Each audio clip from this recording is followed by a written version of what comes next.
తెలుగు రాష్ట్రాలలో కార్తీక పౌర్ణమి అంటే నదీ స్నానము దీపారాధనే ప్రధానం. సాయంత్రం శివాలయాలలో జలాతారణం చూసి మరుసటి రోజు నుంచి వనభోజనాలకు సిద్ధమవుతారు. తమిళనాడులో ఈరోజు కార్తిగై దీపము ముఖ్యంగా తిరునామలైలోని అరుణాచల పర్వతంతో వెలిగించే మహాదీపం అత్యంత ప్రసిద్ధి చెందింది. కర్ణాటక, కేరళ రాష్ట్రాల్లో కూడా శివాలయాల్లో, విష్ణు దేవాలయాల్లో ప్రత్యేక పూజలు, దీపారాధనలు చేస్తారు.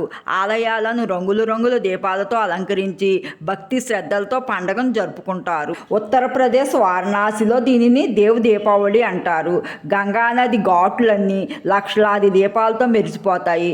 దేవతలు ఈరోజు భూమిపైకి వస్తారని భక్తుల నమ్మకం. ఒరిస్సాలో ఇది బోయిటా బంధన, సముద్ర వ్యాపారాన్ని గుర్తు చేసుకుంటూ ప్రజలు చిన్న పడవలను దీపాలతో అలంకరించి నదిలో వదులుతారు. రాజస్థాన్లోని పవిత్ర పుష్కర్ సరస్సు వద్ద కార్తీక పౌర్ణమి రోజున పుష్కర్ మేళా ముగుస్తుంది. పంజాబ్లో ఈ కార్తీక పౌర్ణమి సిక్కులు మొదటి గురువు అయిన గురునానక్ దేవ్జీ జయంతి ఘనంగా జరుపుకుంటారు.